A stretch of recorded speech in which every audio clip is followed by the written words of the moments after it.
स्वामी विवेकानंदा के बारे में। उनकी एक ऐसी क्वालिटी थी जिसके बारे में आज मैं बात करूंगा। एक ऐसा सीक्रेट मैजिकल, एक जिसे कहते हैं ना एस्पेक्ट उनका।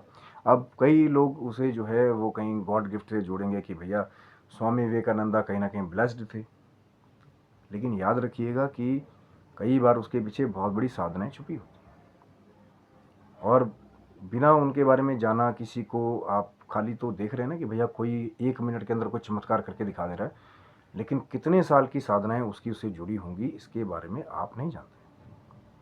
क्योंकि एक खास क्वालिटी थी जिसके बारे में मैं बात करने वाला हूँ आज स्वामी विवेकानंदा जी के बारे में, कि वो किताब को एक बार ही देख लेते थे, जिस चीज़ को पढ़ लेते थे तो फिर उनको सब कुछ याद हो जाता था।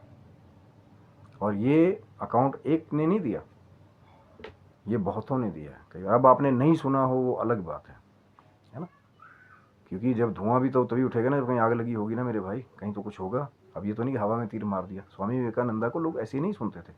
अपनी स्पीचीज़ को लेकर के वो अब्रॉड में जाते थे, कहीं ना कहीं वो जो सनातन धर्म की जो टीचिंग्स हैं, योग, मेडिटेशन, तो कहीं ना कहीं वो जो उनकी वो क्वालिटी थी कि भाई एक बार में ही बुक को पढ़ लिया और याद हो गया, फिर कहीं से पूछ लीजिए।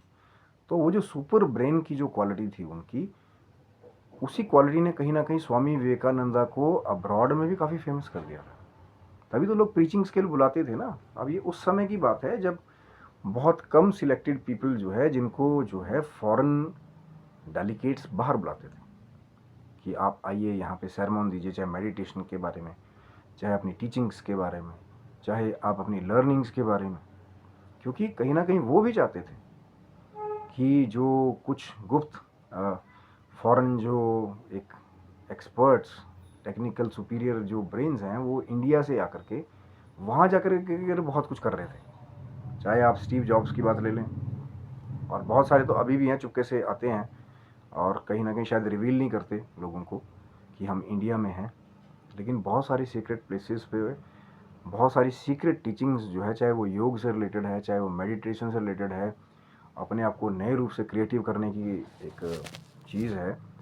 और बहुत सारे तो फॉरेन पीपल वहाँ से आकर के हमारी जो टेक्स्ट्स हैं, जो हमारे वेद हैं, हमारे जो उपनिषद हैं, उनके ऊपर काम कर रहे हैं अभी भी।